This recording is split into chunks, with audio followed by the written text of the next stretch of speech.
Welcome to our 2026 Directors Closeup Spirit Award edition. I'm Sarah Berkovich, Senior Manager of Film Education at Film Independent. Thanks to this year's incredible supporters of the Directors Closeup, the Directors Guild of America, SAG Indie, and IMDb Pro. And thank you to our 2026 Film Independent Spirit Award supporters, premier sponsor Lavazza Coffee, principal sponsor IMDb Pro, and official partner Fiji Water. We appreciate their support and devotion to the independent film community.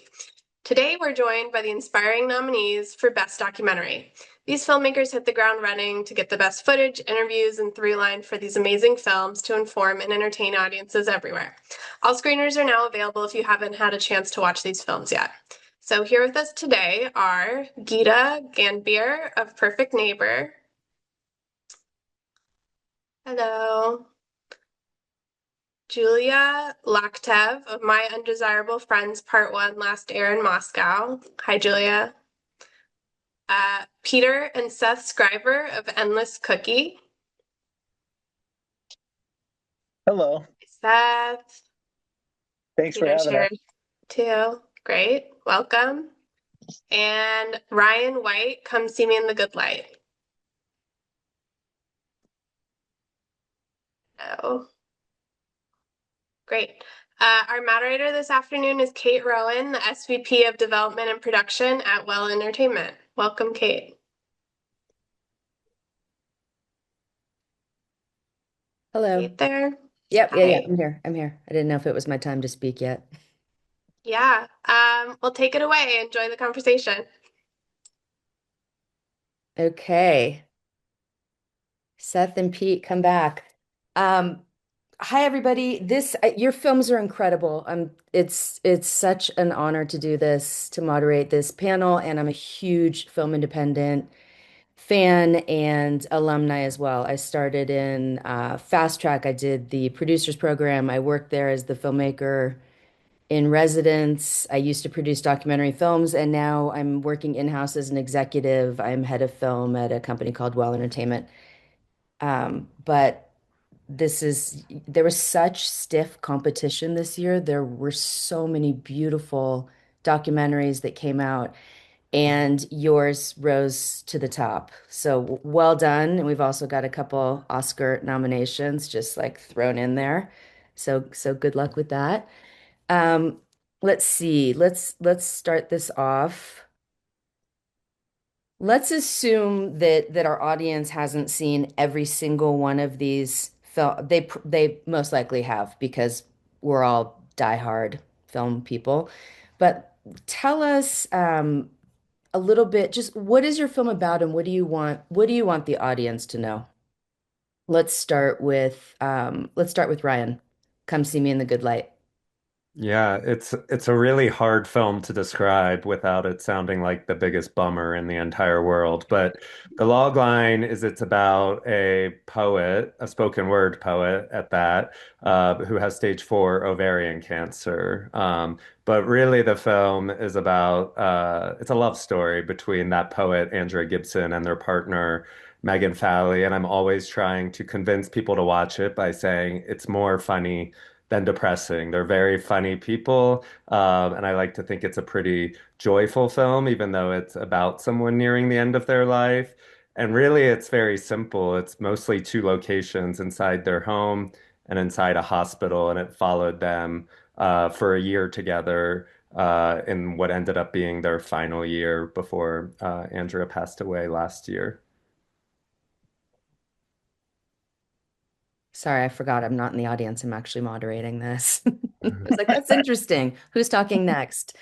Next, Geeta, the perfect neighbor. So it's funny, I have this similar issue of my film sounding like it is, again, the most depressing thing ever. But it's basically about a community in Florida and a family friend of my family's, Ajika Owens, and she was murdered by her neighbor who shot her through her Ajika's locked, sorry, her neighbor shot her through her own locked front door, and then I think she was emboldened by Stand Your Ground.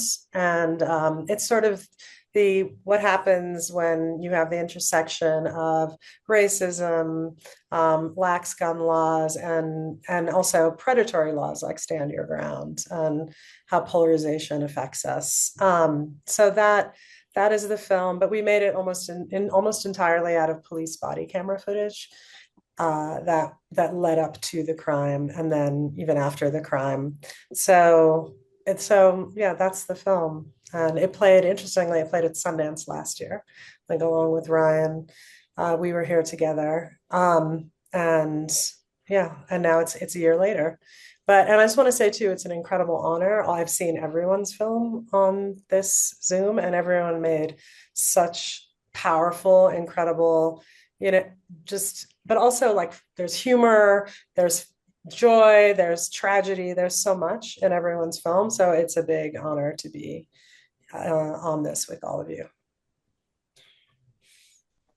Okay, next let's go to Pete and Seth for Endless Cookie. Okay, let me just, hey, Pete, turn your camera on. Hey, there you are. Hey, you're hiding. So our project it started off as just trying to record. Pete lives really far up north. We live like, how far apart? Like 1,000 miles apart or something like that. And where Pete lives, we're brothers from different mothers. And Pete's a trapper, works as a trapper, and has all these amazing stories. And I went up there, and we're just trying to record this one kind of amazing story where he gets stuck in his own trap, and he's like way out in the bush, and then oh yeah, I think your sound's not on, Pete. And if Pete lives in a 4-bedroom house with 8 kids and 26 dogs, and it became impossible, like you'll find out once the sound's on, to like get any kind of clear audio recording. And so it turned into this insane like mess, which we eventually embraced, like the chaos. And then it slowly turned into this family portrait, we realized. And so then we went farther and included like the rest of the family that weren't loud and interrupting the movie, until it turned into this this one thing of this kind of, messy family portrait, basically. That's well, I guess our log line. Is that our log line? That's a good log line. I like that. Okay, Pete, do you have anything to add to that?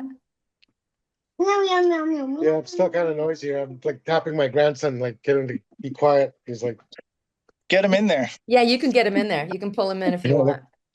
He can say hi. Hi. Hi. Hi, good morning. Good morning, everybody. Good morning, gorgeous. Okay, now we'll go to Julia, My Undesirable Friends, Part 1, Hi. Last Air in Moscow. Hi. So, also, I'm not going to start saying it's hard to describe, but I had the incredible luck of looking into capturing history live. When I started out filming all these young Russian independent journalists who at the time were still able to work in Russia, which they could not today because they'd be arrested. And they were getting named foreign agents by Putin's government. And this was 4 months before Russia started a full-scale war in Ukraine. And none of us knew that there would be a war and they'd all have to flee their country. So it's really capturing this last moments of when it's possible to work as the opposition in Russia before everyone had to flee, as like the authoritarian crackdown becomes more and more tight. I don't know, people have described it in all kinds of ways: disaster movie, horror movie, a love story. Someone called it a hangout movie. So I'm like, it's a hangout movie about authoritarianism, kind of like that. It felt like a thriller to me. I've heard that one. I wasn't expecting it at all. It was Yes. it was a slow burn and it kept escalating and I didn't know where it was going exactly, but your film was incredible. All of you, really. So in all of these films, I thought it was really interesting that there's a unifying theme of family, both chosen and family of origin in each of your stories. I mean, of course, there's surveillance, there's authoritarianism, there's government bureaucracy just woven in for fun. But can you just talk about how did your stories find you? What was your lightning strike moment where you just felt compelled to make a story? Or did you not even realize you were going to make that decision and you just started off? Like what was your process? Let's do Endless Cookie first.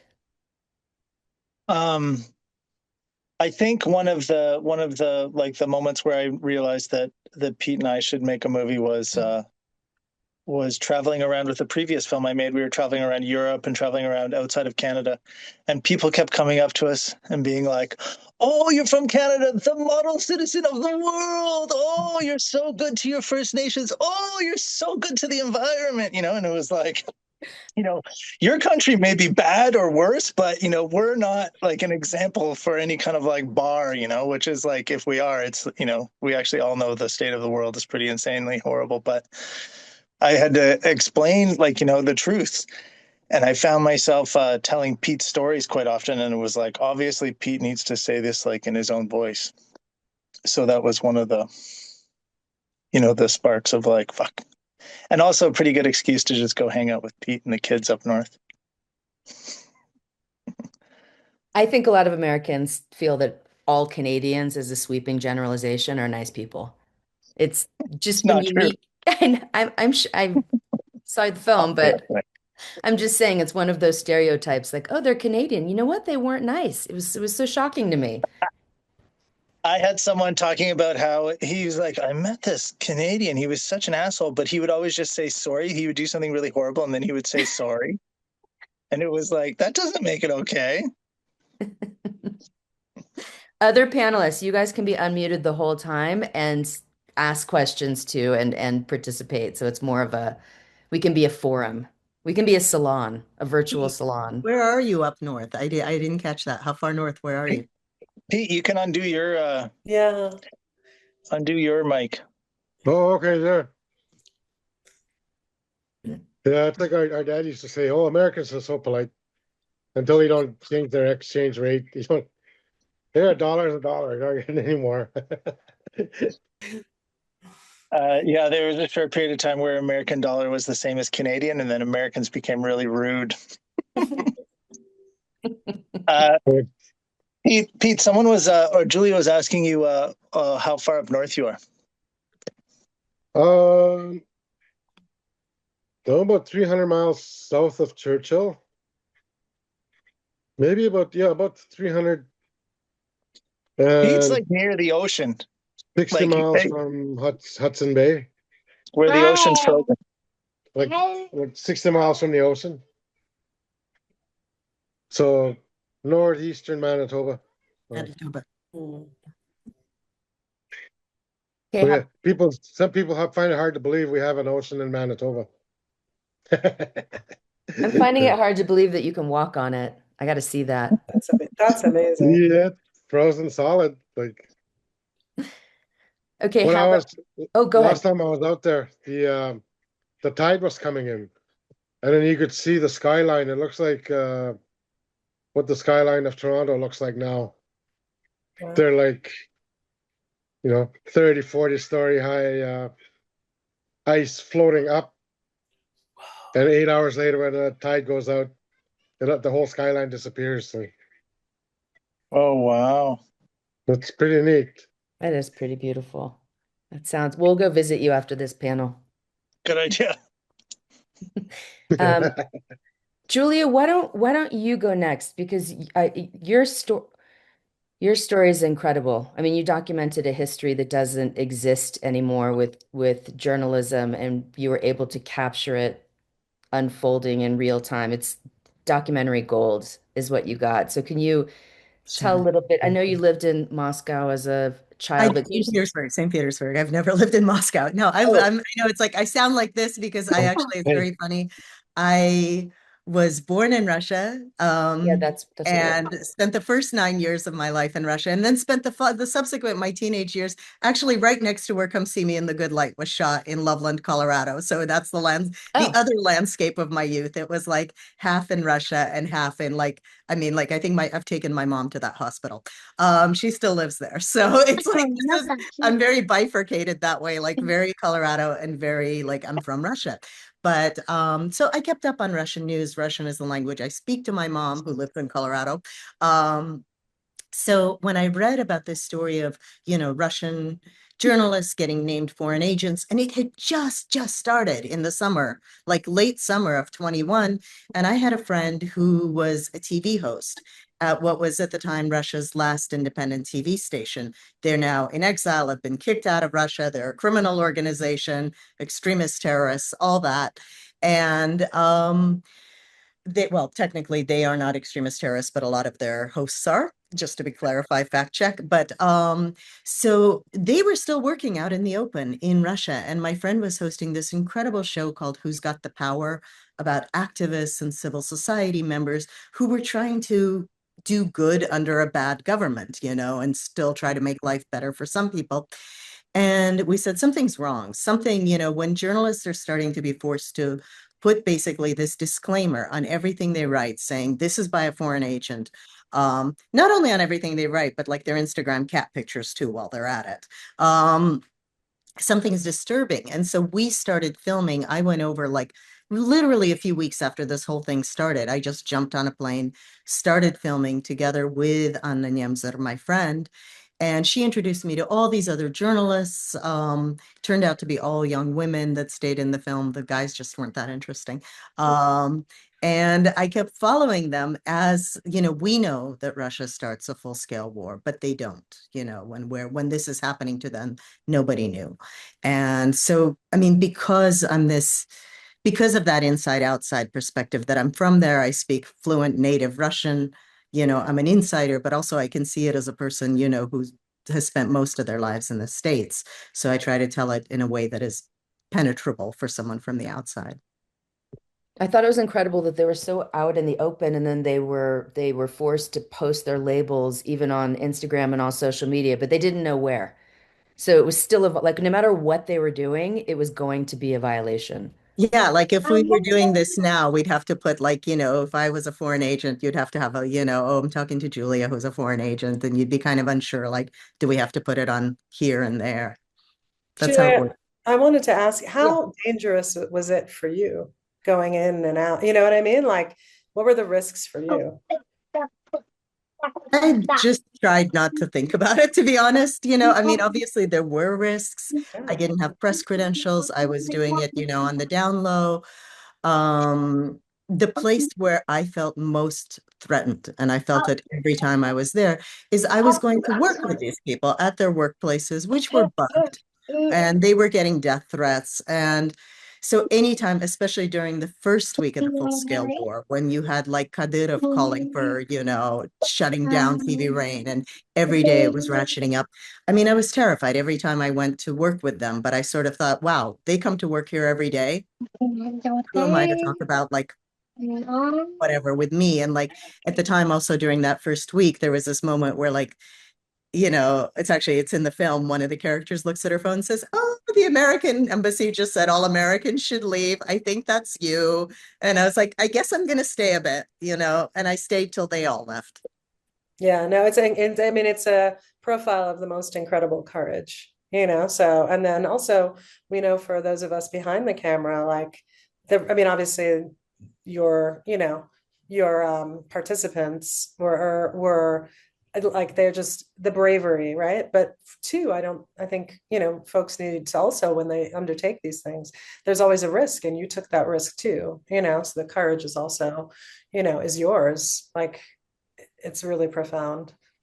I think that's an excellent question. And I had that one myself, and I was wondering just logistically, you're shooting everything and you want to protect your footage Like where, like what did you have hard drives? Was it in your apartment? Did they know where you were staying? Were you leaving some behind? Like how were you protecting your story? Oh my God. And I mean, it was all happening so fast. So I had to kind of make it up as I was going along. So I was like transferring to drives to other drives, taking it over to friends who was like a scientist. I figured he was a little off the radar, locking it in a safe there, doing backup drives. And then during the first week of the full scale war, because I was there like in Moscow filming from the night before the full scale invasion until pretty much, well, until not pretty much, but actually every single one of my characters fled the country. And then I left.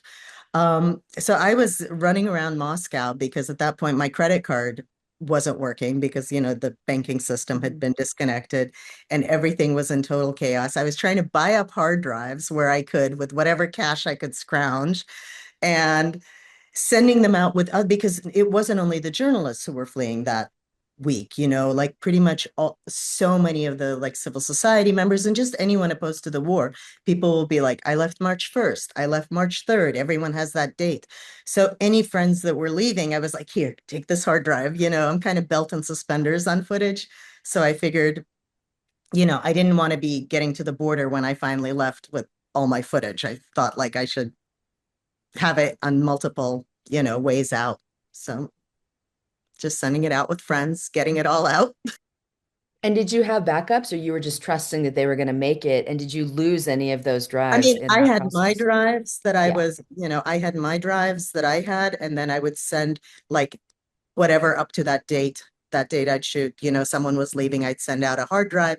And then the last day, like all my characters left the country and I couldn't leave that same day because I had to sit there on my very slow hotel Wi-Fi, hotel Wi-Fi, and upload whatever I'd shot the last 2 days, which hadn't been sent out as a duplicate, over. And only then I could fly to Istanbul. And then I continued filming them in exile. Wow. Wow, so you were the last person out. I literally was the last person out. Wow. If that Wi-Fi connection was a little faster, I would have left a little sooner, but it was very slow. And what was that like flying? Did you think you weren't going to be able to get out? Or were you pretty They confident? do that thing. Yeah. I mean, that was always like every single one of the people wasn't sure, and because like Brittany Griner had gotten arrested the week before. Yeah. I mean, I figured I wasn't a famous basketball player. So I was like, let's just hope for the best. Um, and when I got to because you do immigration on the exit, and I learned this, they do this all the time. Every single one of my characters like had to face this coming in and out of Russia, but also other countries like Georgia. And I realized this is exactly the language they use. Like you hand them your passport, on the way out. And they're like, hang on a second. And you're just like, okay, hi. Then you're like, a little while goes by, you're like, is there a problem? They're like, no, no, no, the computer's just hanging. It's what they say every single time. Anytime they tell you the computer is just hanging when you're going through immigration, there's something on you. It's not just hanging. So the computer hung for a while, but eventually they just let me out. That's terrifying. Well, we're I glad you don't made think they'd it. let me in again, but that's a different story. How about you, Ryan? How'd your story find you? How did you meet your subjects and come on to this project, or was it already in the works? Like how did that genesis happen? Well, Andrea is a very well-known spoken word poet, but I am not a spoken word fan. So I had never heard of Andrea Gibson, which is somewhat shameful, but I've met a ton of people that hadn't heard of Andrea Gibson until this film. So I wasn't seeking to make a documentary about a poet. What I was trying to do is I'd been looking for like a decade, I've been trying to make a comedy. I don't think there's enough funny documentaries. I don't think it's a genre that we're allowed to enter into too often. And Tig Notaro, the stand-up comedian, is a friend of mine, and I've known Tig for since 2011 or 12. I think I met Tig. And Tig's a huge documentary fan. So I've been saying to her for that entire friendship, like, bring us a funny idea for a film. And so when Tig called a few years ago and her pitch was a poet with stage 4 cancer, we thought that she had completely misunderstood the assignment that we had given her for the decade. Uh, And Tiggs just said, listen, this is a lifelong friend of mine. Tig has known Andrea for 25 years. And she said, Andrea is the rock star of spoken word poetry. And Andrea is one of the funniest people I've ever known in my entire life. And obviously, Tig is just as hilarious as you would think she is in real life. And so she has a very high bar for who she finds funny. And so when she said that, it was intriguing, intriguing enough that Jess, who's my producing partner and best friend since we were little kids, we went down a rabbit hole of watching a bunch of Andrea's performances, which blew my mind. It's spoken word, but it's also so much more than that. Whatever we call the art form that Andrea is doing, and then we listened to a couple of interviews that Andrea had done. Just recently when we got that phone call from Tig and had sort of come out with their cancer diagnosis. And the way that Andrea was talking about death and mortality was honestly, it was really scary to me, but it was also very intoxicating. I'm not somebody who has ever been comfortable at all with death or mortality of myself, or especially my loved ones. It's something that really terrifies me. And the way that Andrea was talking about it so openly, so funny, and so obviously so poetically was magnetic to me.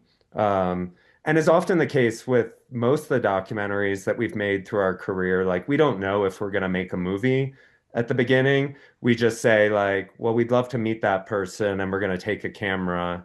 And so we said to Tig, like, if Andrea wants to meet us, we will get on a flight this week and fly to Colorado.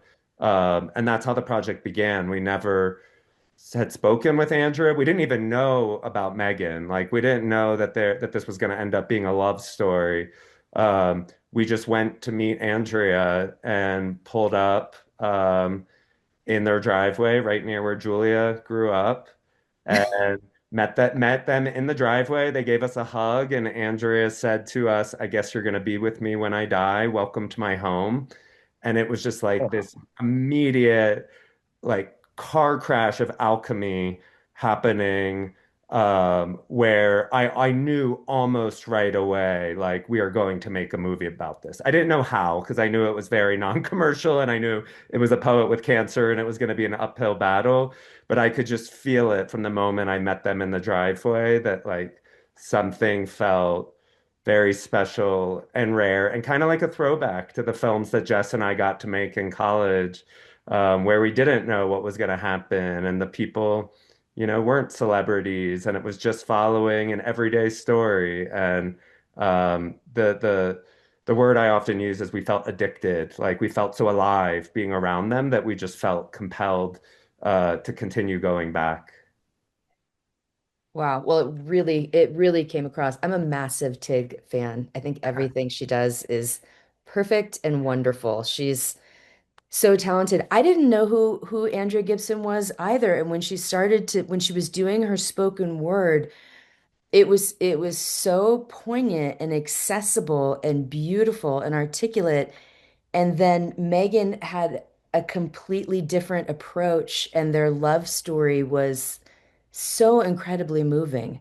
I mean, Mm, from the first shot in the car, their love was so palpable. I had no idea what I was getting into. I mean, obviously, I knew she was going to die, but I did not know that it would be funny and moving. And really, it just seemed to force her to live in the moment. Like at one point, she said, "I'm grateful for my body." And I was like, oh my God, just weeping. It was such a beautiful lesson in how to live your life. Yeah, everything you said came thank across you. wonderfully in the footage. Yeah, thank you for saying that. I originally, when we found out, like I said, we knew nothing about Megan, and I remember when we found out that the poet was married to another poet, we were like, "Oh my God. Like, two poets, like the partner can't even have a different career, that we could do a different storyline." And we thought it was going to be a huge challenge. And in the end, I think it was totally the secret weapon of this film is that you had two people that were not only so in love with each other, but they were so eloquent with words and so in touch with their feelings that it allowed me, when I call it a throwback film for me, like when I was in film school and was making completely verite documentaries because that's what I was schooled in.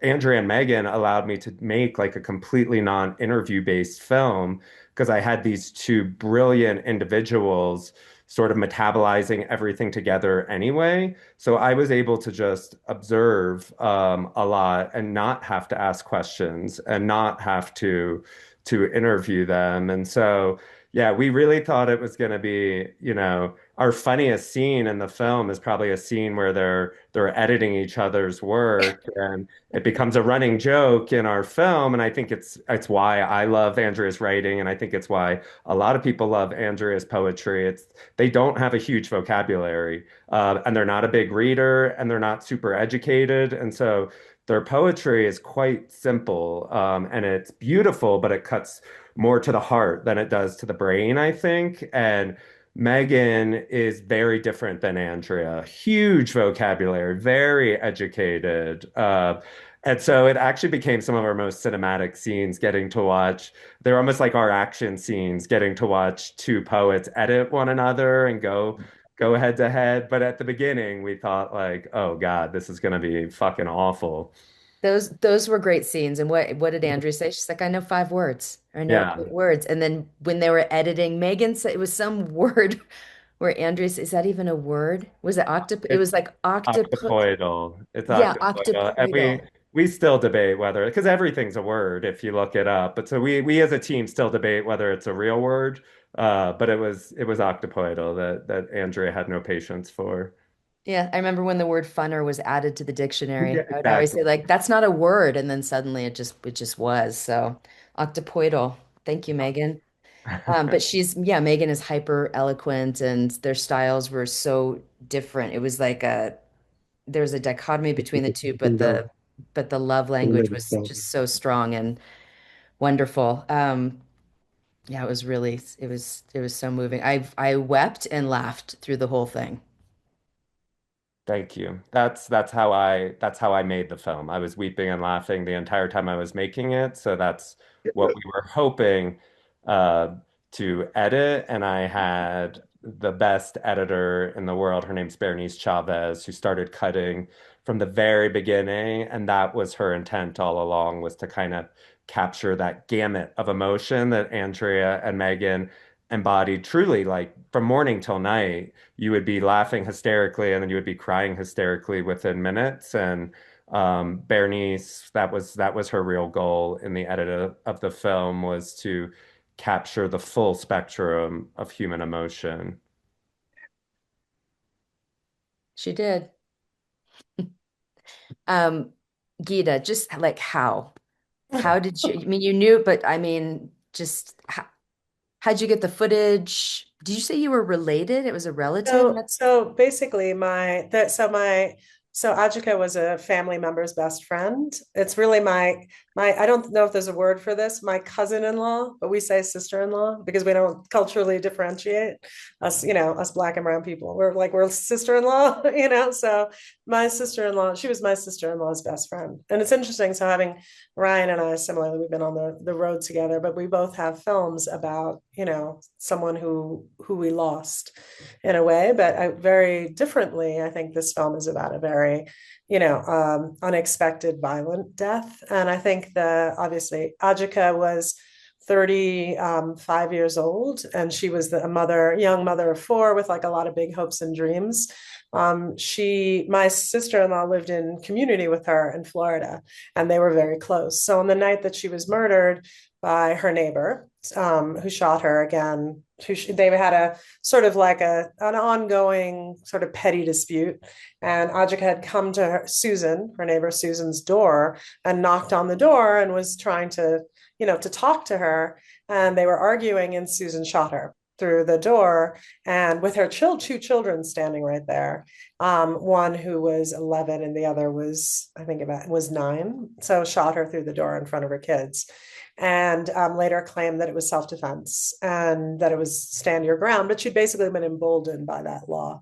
And so the night that it happened, we got a phone call, we being myself and my husband, who's also my producer, Nakan Kwantu, on this film. It was the first time that's ever happened. It was a family affair in that way. But really what happened is we just we got a call, a distressed call from my sister-in-law, and we kind of jumped into action to try to help support the family, the kids. My sister-in-law had the children, all 4 of them. They ranged from age 3 to 11. And so he got on a plane and went down there with my other sister-in-law to try to help organize. And we've started, and there was no news coverage, and Susan was not arrested. So we started filming some stuff with the community to share with the local news. And they were organizing, my sister-in-law, not the one who lived down there, but the other one, was organizing some protests, like trying to get attention, media attention, so that, because otherwise the case could be swept under the rug. Plus we have the precursor of Trayvon Martin and what happened with that case in Florida. Florida is sort of notorious for stand your ground and those issues, and people sort of using it as self-defense when they've actually committed a crime. So about 2 months in, the family lawyers, Benjamin Crump was one of them. He's a well-known civil rights lawyer. They sent us a thumb drive that had on it all the material they had gotten from the police department. So they used the Freedom of Information Act. They did a FOIA request, and again, as they were working on the trial, and got all the body camera footage, ring camera footage, I get dash cam footage, police and detective interviews, anything that the department had to do with the case. But it all came on a thumb drive with no, disorganized, with no order. Right. They mailed it to us, and we're like, because we were sort of helping with the media part of it, just because we work in media. And they said, can you look through this? This is a mess. Like usually there's 2 hours of body camera footage, if anything, that kind of police evidence after an incident. But this was 30 hours and it was not synchronized. And so they were just like, can you help us? And I used to be an editor, so I strung it out in a timeline over the course of like 2 weeks, sort of just trying to piece together what had happened. And when I saw that the footage went back 2 years, there was basically 2 years worth of this evidence leading up to the murder.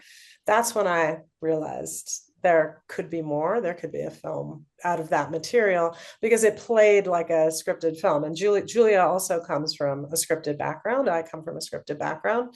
And so to me, the footage, again, the police almost unintentionally function like multicam. And also you see in the footage this beautiful little community as they were before.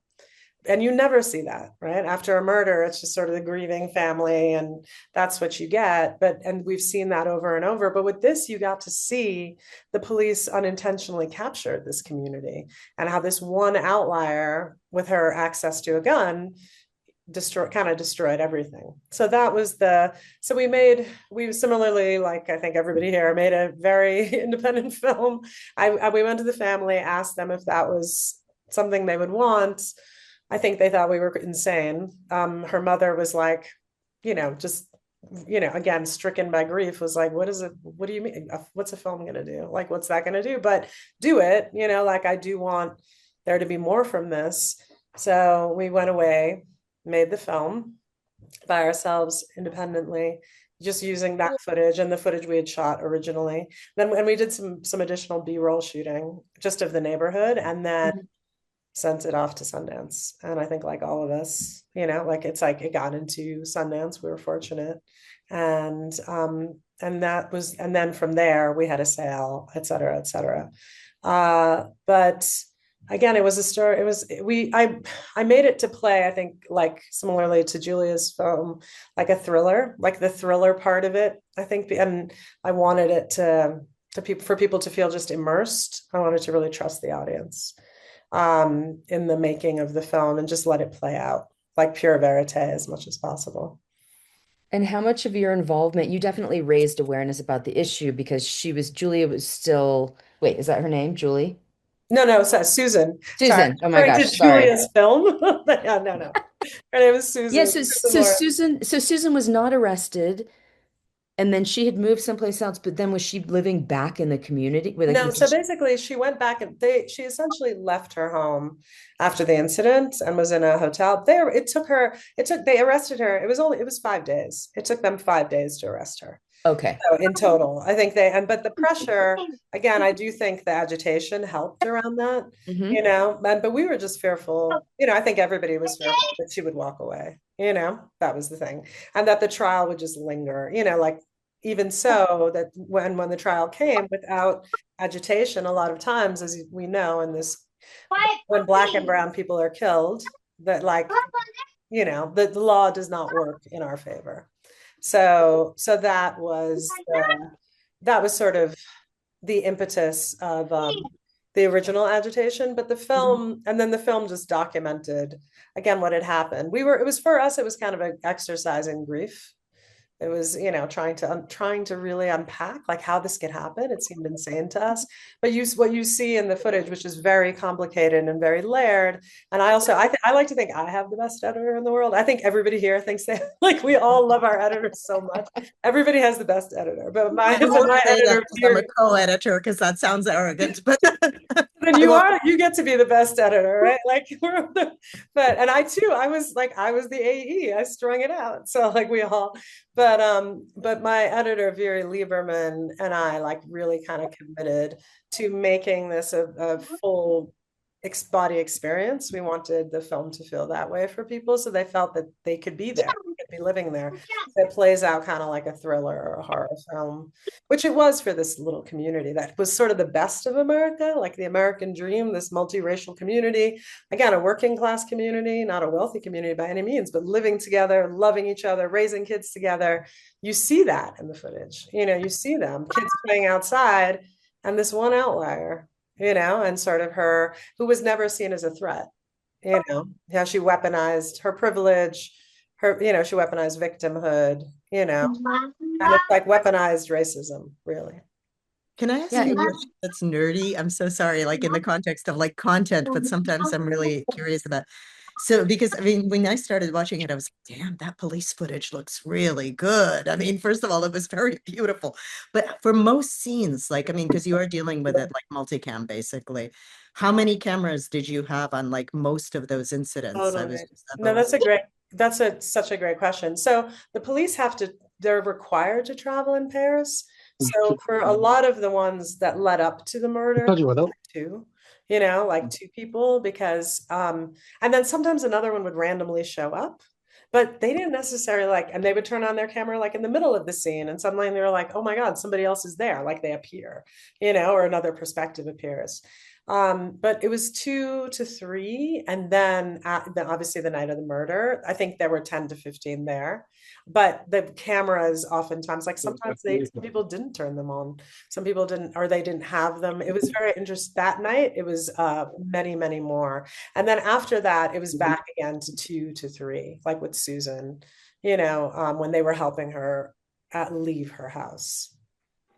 So, but as an editor, Julia, right, that the syncing of the cameras and the multicam and figuring out who's speaking and also trying to make something that was, and I'm so appreciate that you said it looked beautiful, because it was not, like, it was very messy, the footage, but I think it's a credit to my editor, to make it feel so much more seamless than it was. We wanted to keep it true to the footage, but we also didn't want people to be distracted. And some of it, I look at it and I'm like, oh my God, this is so shaky. Like, what is, it can be shaky but that's what it was. So we didn't stabilize it. We didn't do anything. no, I was finding myself like looking, how are they in the right place? How are they following? I mean, I'm sorry, I realized they weren't shooting the film on purpose, but they did fine camera work on their body cams. It looks amazing and feels so immersive, and they're in that place and they're following the characters, that it's incredible to think that that is police body That just happened. What was because when you are, as you know, like Ryan said, like grief and laughter go together. But there were times where during the edit, we would joke about calling the police department and complaining about the production value. And being like, could you all not hold for 10 seconds before you shift? Like saying the things to them that you say. Like, could you not crinkle, like put your fingers in front of the camera? Because sometimes they were doing this in front of the camera and we were like, oh my God, move your hand, or they would just like wrinkle paper and the sound is terrible. But yeah, like you kind of, I think for all of us, right? Humor plays, we're dealing with very heavy, with topics that are serious. So, but I think in Endless Cookie, the humor is so wonderful like that. I just have to say, like, it was such a joy, your film. It's Thank you. we really, one more thing on The Perfect Neighbor. I thought it was very well shot too, and I marveled at that myself. Like, how did they get that angle? This is crazy. It's just like a camera on a hat. What's happening? Did you, when I was first watching, and I was trying to figure out who are the bad guys. Right when I saw the police, I'm like, oh, the police are going to do something. But I thought that in this film, they weren't posited as bad guys at all. They seemed helpful and responsive to the community. And I'm wondering if you intended that to be the case, or if there's any footage that was cut out, and how much, Susan's mental illness. I assume that, she's highly, the first scene with her, I was like, oh, she's mentally ill. What's going to happen? All bets are off.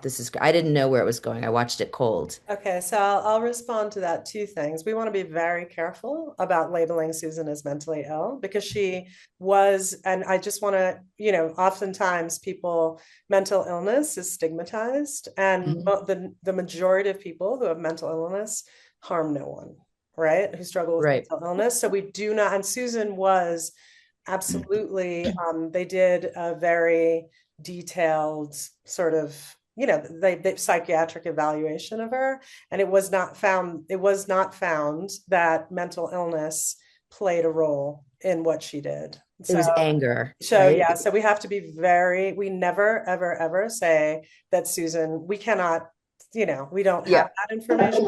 We cannot diagnose it. And people often, mental illness is claimed, as we see in the shooting of Renee Good, where the officer is claiming PTSD, Oh, right, wow. is used to excuse brutality. So we want to, unless it is fact-checked and founded, we don't say that. So I just want, because then it stigmatizes people with mental illness. So until the time that racism is considered a mental illness, right, we cannot say that about Susan.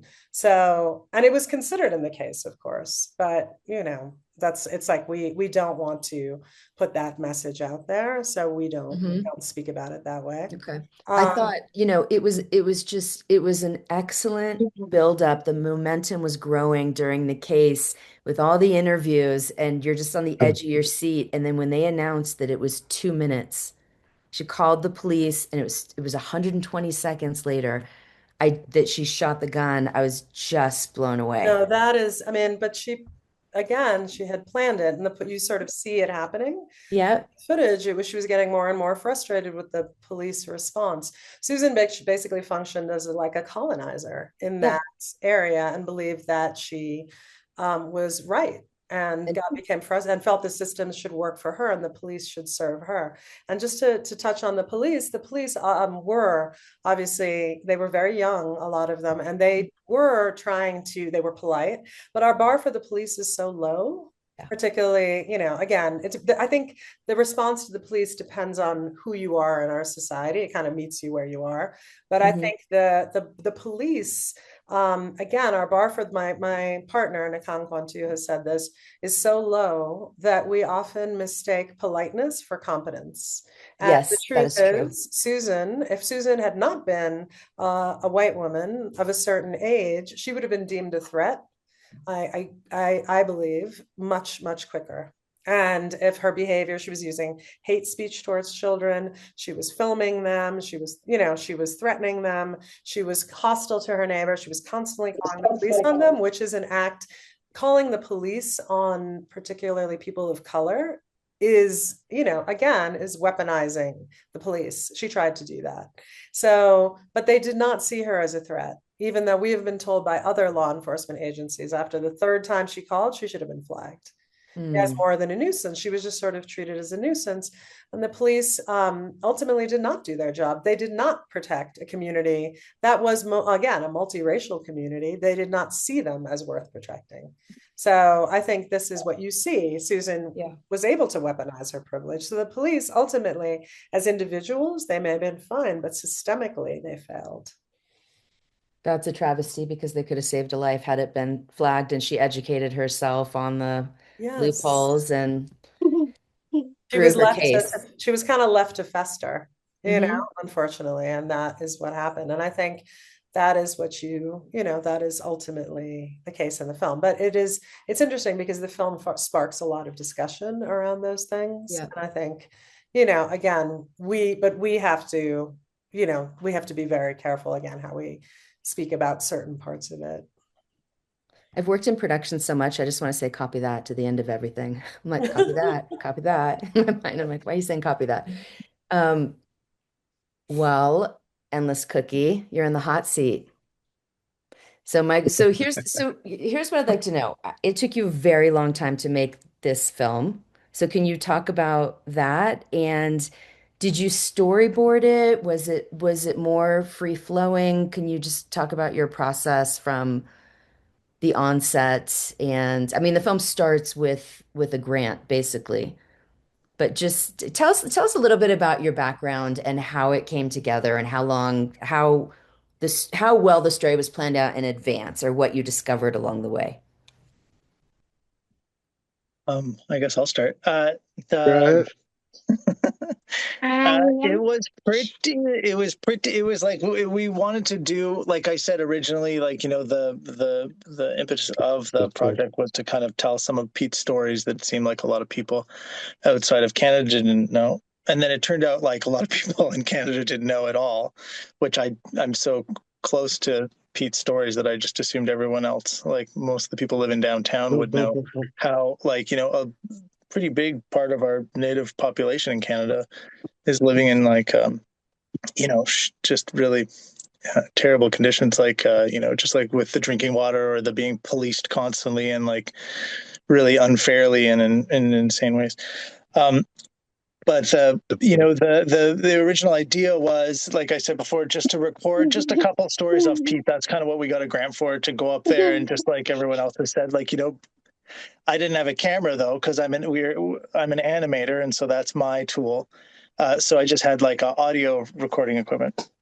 And then, pretty soon into it, I think I was up there for, I can't remember, like 2 or 3 weeks. And then the first time I went up, it was like all the recordings were totally messed up. And it was like, a total nightmare. And Pete and I were just trying to control the kids. And like, and then we realized it was like impossible to avoid because of Pete's house. And then also like, realizing like, oh, this is kind of like beautiful too, because it was becoming this family portrait, but it also shows what it's like to live in Shamattawa, like, or to live on a reserve where it's like, there are 8 kids living in a 4-bedroom house, and the walls are like, just like very, very thin, and you can hear everyone, and and there's no vet up there, so they have a million dogs. It's just kind of like, it's like a lot of different kind of like interesting, like things about Pete's life that are unknown by people living downtown, basically. And so that was kind of the impetus. Once we realized we were showing those things, and it was like, oh, we're going to include more of these things. And then with animation, you can really sneak a lot of things in there too. You can sneak in lots of extra jokes in the background or with products, and and then in the way that we were making the film, it was storyboarded to a certain extent, and then we kept adding, because we also kept realizing that because it was family stories, we would be. And Pete, how do you describe it? Like, you always describe the film in a really nice, simple, beautiful way, where like it's like family discussions around the table. Not supposed to go talk about them outside, and we end up recording them. So yeah, so it turned into this like kind of like family dinner conversations, and they're very normal family dinner conversations that we kind of would have anyways. we realized at a certain point, this is answering the question about like how structured it was, like to begin with. We realized that like, we would show it to people that didn't know our family as well as we know each other, and they would be lost kind of like, so we had to, we had to come back to it a bunch of times to add more context to things. And then there would be like, the wider context too of like, whatever, like racism and like the fucked up policing that goes on in Shamato and stuff like that. So it really expanded. It kept expanding until it was like following us, and it was like I don't know which one's leading the other. It's like that Calvino that Calvino book where it's like this city where there's like a mirrored city, and then they don't know which one's copying the other one. There's like this dead city underneath, and this. Anyways, it was like that at a certain point. We make a joke about it in the film where it's just like I don't know if it's following us or if we're following it. Like we have this crazy storyboard when we were trying to put it all together, but luckily it kind of made sense. Like we kind of like we massaged it until we had a nice big squishy donut, and we had a good editor. And also, like, yeah, like Geeta was saying, we love our editor, Sid. Shout out to Sid. Yeah, because you've got this serious subject matter, and then you just tell it as it is, but with humorous overtones, and you've got land claims and residential schools and like unnecessary incarceration and police brutality, and then you've got, is it Domino's? You're waiting for the pizza to I did that, by the way. Like my mom was a nurse and she was Pizza. gone all night, and we would do the 30-minute Domino's in the suburbs of Arcadia, California. But that was part of it. I was like, it was just so funny. I mean, the second you both got on the Zoom, I just wanted to, every time you guys talk, I want to laugh. And there's serious subject matter that's happening. Well, it's Pete. You answer that one about like how like kind of like everything in Shamattawa is like a joke. Like no matter how, because it's like it's a way of dealing with fucked up things too. It's like what am I gonna do? Yeah, it's just, Native people in general, I think, are quite funny. They like here. It's rare to meet someone who's serious. You come across someone who's serious. It's like you're waiting for the punchline, sort of. It's like somebody has something serious to say, and there's always somebody who it's like there's a laugh track in there somewhere. And how long did it take you to make it? Wasn't it 10 years? 9 years, but yeah, I guess that was 10 years ago, but we finished it last year, so 9 years. And that was a big joke too, because like the kids were all growing up. It was like we have all these cute interviews with the kids and stuff, and then it was like really like like, oh my God, the kids aren't going to be cute when we're done. When But you brought on the real it makes a good pictures, joke. the real pictures of the family members, and with the I couldn't believe it. Like the animation looked so much like the real family members. I mean, with tweaks, obviously, but it was beautiful. That was, yeah, we're lucky that we had photos, and that was like amazing too. That picture that Pete took of the bear on that couch. Someone, I can't remember who it was. Someone was like, people, don't realize that, this is like very true. Like, like people, like, I think like showing the pictures, like we kind of like with the animation, it's like we're kind of like tricking people or something into believing that this is real. And then about, I don't know, it's like near the end, we show the actual photos of the family. And then it's like far enough along that we've already tricked people into believing, oh, well, not, like pretending that like maybe this is a little exaggerated. And then you see the people and the characters and stuff, and you're like, oh, wow, it's true, And I don't know. We're at 60 minutes, so I don't know how soon we have audience Q&As. I have a few more questions. I guess just quickly, how long did it take each of you to make these films start to finish? Geeta. Sorry, I just had to find the unmute. So for us, I guess you could say June of 2023 was when Ajika was shot, and then we premiered at Sundance in 2025. So the year, about a year and almost 2 years, a little less than 2 years. That feels fast for a doc. Is that one of your faster, shorter time Definitely, frames? Yeah. definitely. You win. No, there's no winning at this. There's no winning with the time frame. I think it's because, again, the body camera footage, like it's like a majority of the film was body Go camera sit footage. down over Julia. there. Go sit over there. Well, this is a tricky question because I'm basically making two films at once. Each one of them is 5 hours and some long, Oh, because I started filming in the fall of 21 and then kept, when everyone fled Russia on that first week of the full-scale war, I continued with all the characters. I mean, because it was an opportunity. We've seen different populations go into exile at different time, and I had this opportunity to capture this huge exodus live. So I was following them from country to country to country. In fact, there's a part two that takes place in about 13 countries. So I was simultaneously continuing to shoot what is going to be My Undesirable Friends Part Two Exile as I was editing part one. So part one, I started shooting, in October of 21. We premiered it in 24 at the New York Film Festival, but simultaneously, it's been kind of this overlap where I was shooting and I'm editing now what is another 5 hour film, as if one 5 hour film was not enough, of part two Exile, which is hopefully will be done in Mayish, September-ish, somewhere in there. Oh, good luck. I can't Sorry wait. to ask this question. I haven't seen your film, but I want to see it. It plays for 5 hours in the theater. Is there Yes, like an five and intermission? a half. There is intermission. Sometimes I lobby for two intermissions, but people eat a lot in the film, so they Wow. need time to get snacks and pee. But yeah, it's sometimes like on weeknights they'll split it sometimes over two screenings because it's hard to Wow. do like on a Monday night a 5.5 hour screening. But on weekends it often runs as like a full-on marathon.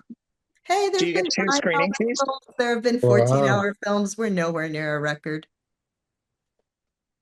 Yeah, there's that 24-hour film. That's right. I went to see Gandhi one time, and 2 hours, the movie stopped. There was a intermission, and then back in again, another 2 hours. It was a 4 hour long movie. Now, I love immersive stuff. I mean, I have like Yeah. memories of, whether it's going to see a Bela Tarr film or like Lars von Trier's The Kingdom, where you go and you're like in it for a while. So, and you're in this Mm. immersive experience. So I like that kind of Wow. thing. Yeah, it's cool. I mean, it's amazing. Sounds amazing. How about you, Ryan? Mine is it's the fastest documentary I think I've ever made. Maybe shorts aside, it was a year. So that driveway story that I was telling of literally meeting Andrea was a January, and then the next January we were at Sundance. Um, Wow. so a pretty quick clip for our industry, I think, to do that all in a year. Mm. And did you have a discussion with Andrea and Megan about what the tone was going to be and what like I imagine there was a ton of crying in this film, which we didn't see. So or maybe there wasn't. But No, there was a ton of crying. The tone, they didn't know anything about the film. That's what Megan always says. Like, they had no idea what the film was going to be about. The real joy of working with them, I think, is Megan always says, like, they knew they were on a ticking clock of Andrea's life. And so they felt like there was no time to be spent putting up guards or not handing over complete trust. So we just dove in so fast and because we shot so fast, we didn't even tell them that we were finishing the film. Bernice was editing at such a fast clip. And then once we got to September, which is one of the final scenes in my film where Andrea is getting a bad cancer result, we call it the mourning dove scene because this mourning dove was flying around.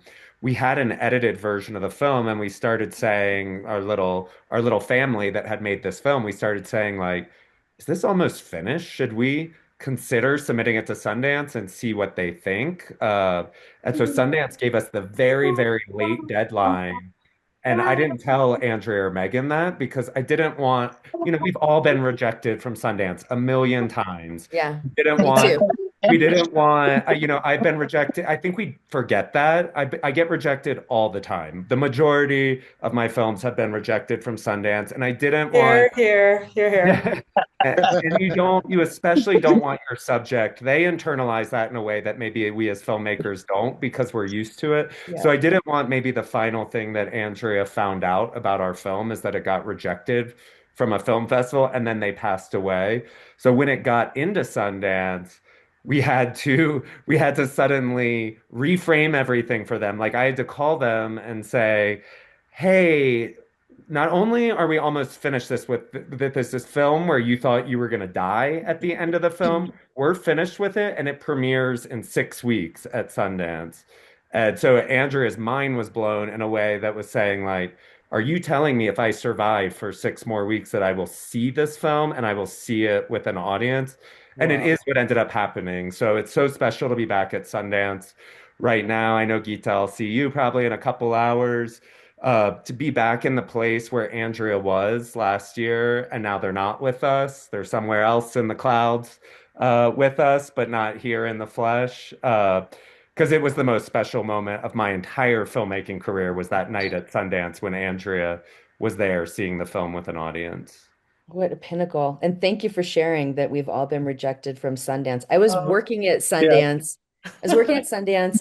I produced a documentary and we were in a group meeting and one of the programmers turned to me and said, I just want to talk about the elephant in the room. You're not in. All right, let's go on. I was like, what? but I just want to say that Oh, The Perfect Neighbor was my first, as a director, my first film in competition ever. My first feature. I had a short once, but my first feature ever in competition. Congratulations. Never had a film. I mean, I have the rejection letters line the wall. Yeah, Oh, oh. yeah. we need to Yeah. talk And I'm about not, I've been it around for a while. So it's more. like, like what, oh my God, what the Since we're nerding out about like industry stuff, I just want to say, use this opportunity to say something. Okay, it's amazing that you made these films in a year. And I'm sure like most of our audience is like filmmakers or people involved. Have you guys ever noticed how like granters for documentaries seem to be on some cycle where it's like, we would like you to take 8 years to make your film, like we're going to tell you 2 years later? Like, just anyone listening out there, guys, people want to make films a little bit faster. Can you get this turnaround like a little bit more for people like Geeta and Ryan who are making films within a year? So we're not hearing like 12 months later. Like seriously, like you look at these funding cycles and you're like, why is this but even designed for someone like planning a film 4 years from now? but even for you, Julia, like you are even if you're making a film over time, you still need and for most of our other films, like you need infusions of cash. It's true. You Like do, it's but like those impossible. grantors are like, I'll tell you, like whatever, 14 months later, you're like, Yes. Yes. And you're just like, wow, by then, like imagine that's not an option, obviously, that wouldn't have been an option for Ryan's film. Yeah, there needs to be some kind of rapid response fund or multiple rapid response funds. or like a reasonable response, like 4 months. It doesn't have to be 2 weeks, but like, come on, people make films in a year.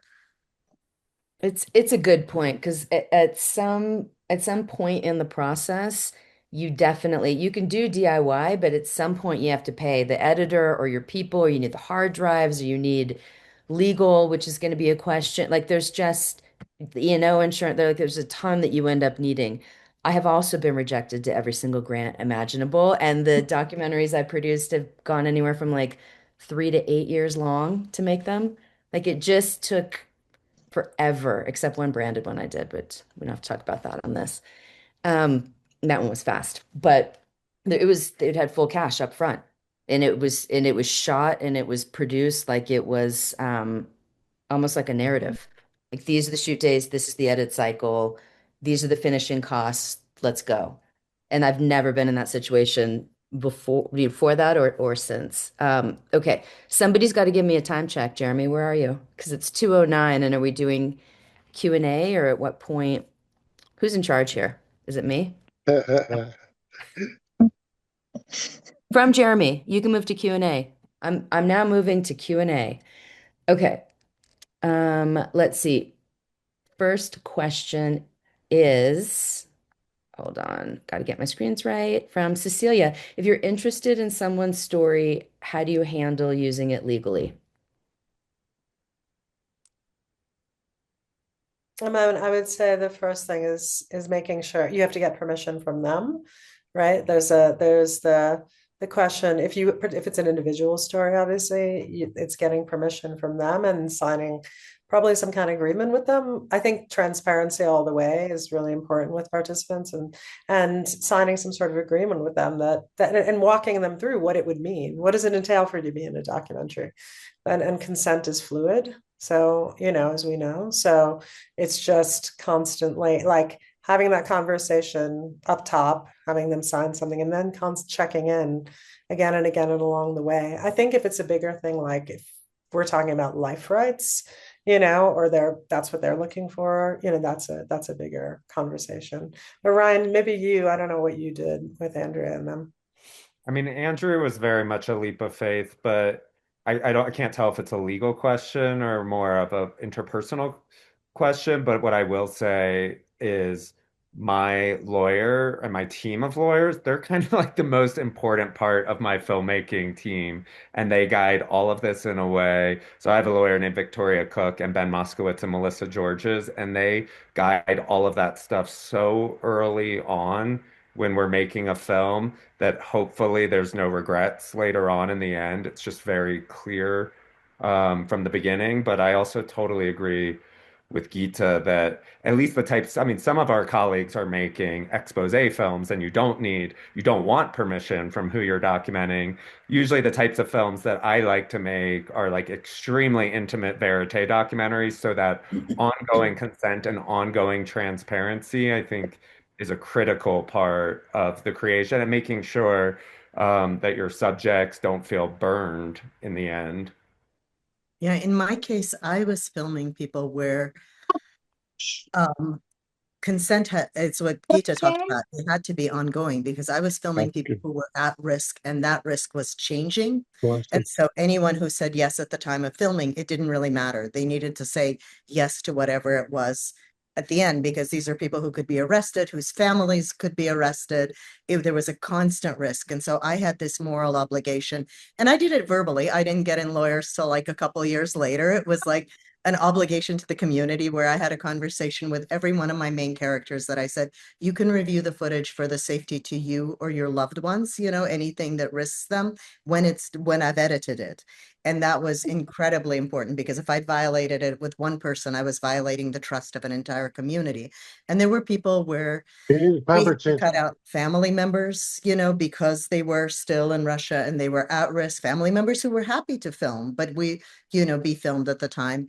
But the risk situation changed and I would rather not endanger someone. And in fact, like we went through the process where I looked through the footage. Literally, I had someone who had worked at TV Rain go through the footage. I sent her video shots of anyone who was sitting like at the background, like, walking through the shots, some makeup girl, whatever, and like sent like, here's the 5 seconds of fame of makeup girl walking through the frame. And each person was sent their video when the film was edited and had the chance to either consent and sign the consent at that time or ask to be blurred because basically anyone in my film, was now working for, seen working for a criminal organization or associating with someone working for a criminal organization.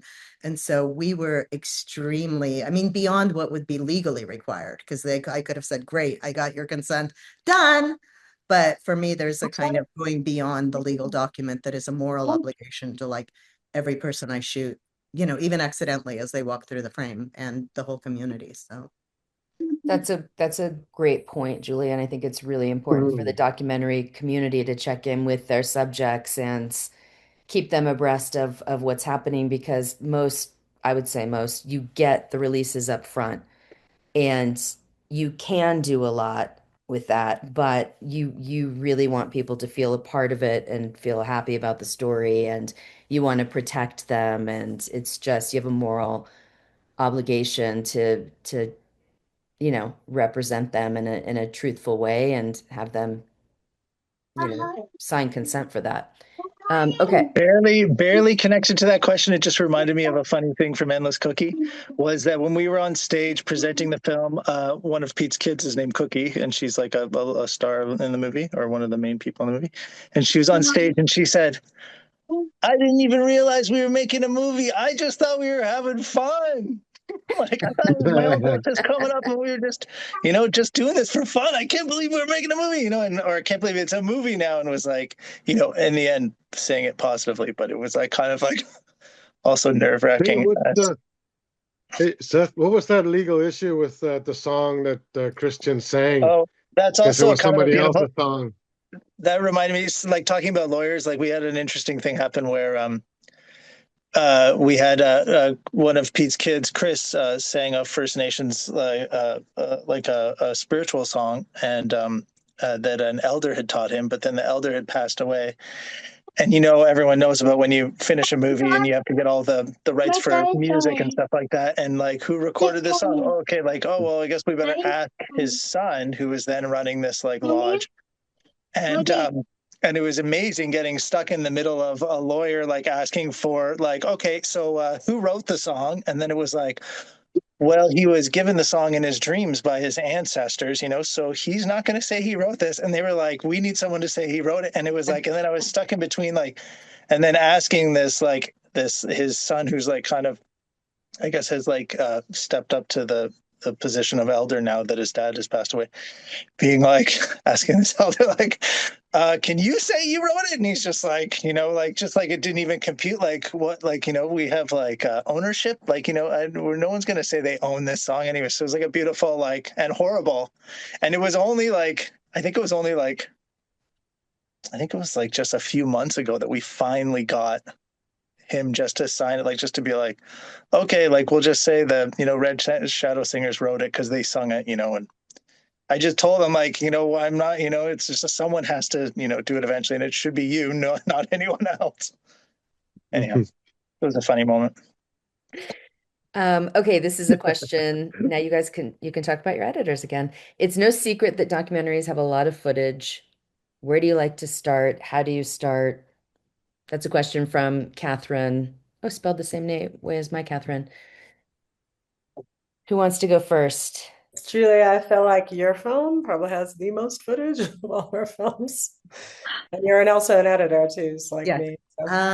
So when I was finishing film school, which I didn't learn very much in, I went to a talk by Frederick Wiseman where I learned more in about 2 hours than I learned in 3.5 years of film school.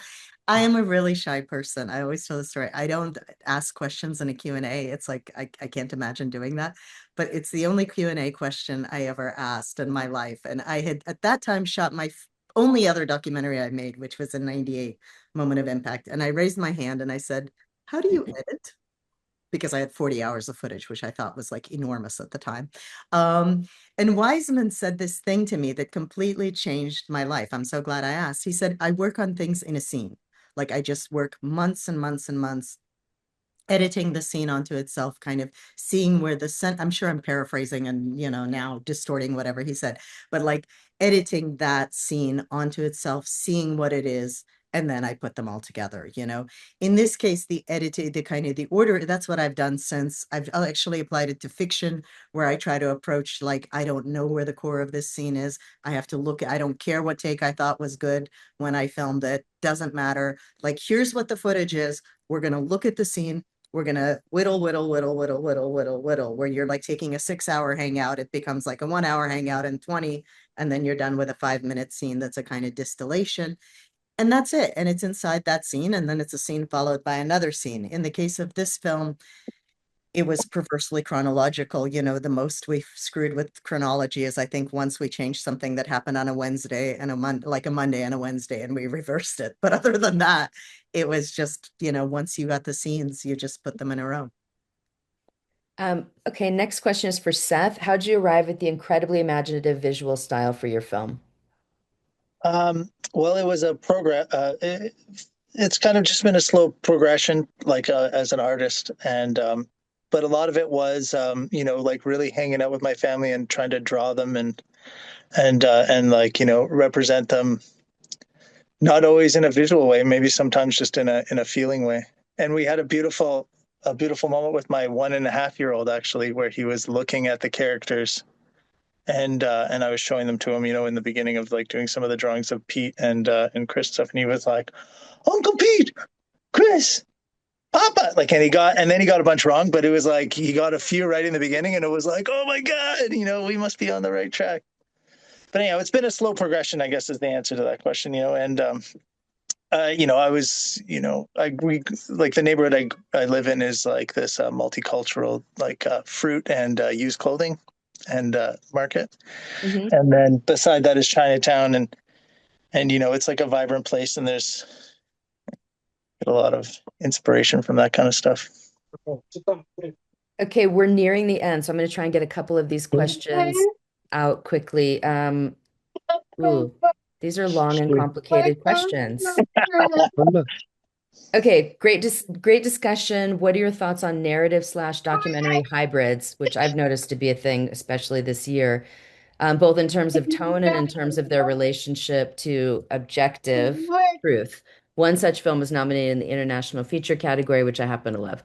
How do we feel about the amalgamation between narrative and documentary and those fields merging? It's funny. I believe that the film that maybe I'm right, The Voice of Gandbhir, which is sort of a mixture of, like, obviously the voice, you hear the voice of Hindrajab, the little girl, and that is actually her voice. And then the rest of the film is narrative and built around it.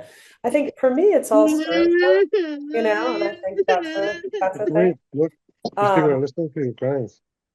but it's sort of Sorry. it's and I think, and Julia, maybe you too feel this, having come from from scripted, but I think there is obviously the difference between, in a scripted film, obviously you create scenes, you write them, you change things, right? It's like not necessarily exactly as they happened all the time, and it's based on sometimes, and then in documentary you are meant to again, to fact check and to do things that keep you closer to the truth. I don't know that there is objective truth in documentary filmmaking.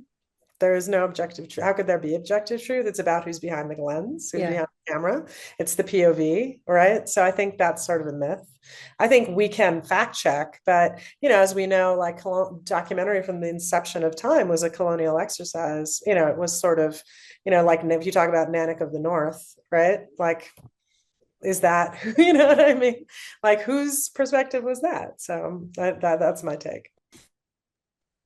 I always Okay. say, because I've worked in, oh, are we done?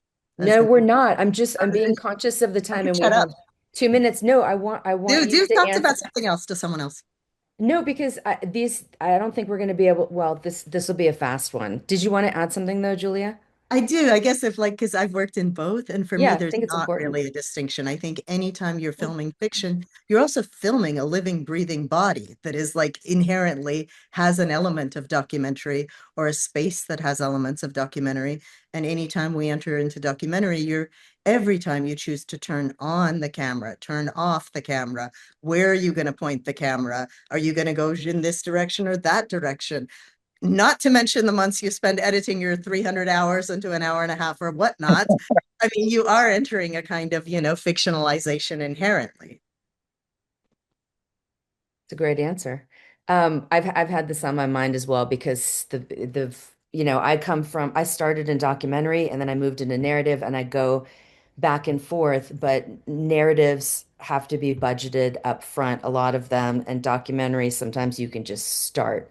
And so that cross section as funding falls out, I'm wondering how that field is going to evolve and progress. Okay, I think that we are out of time.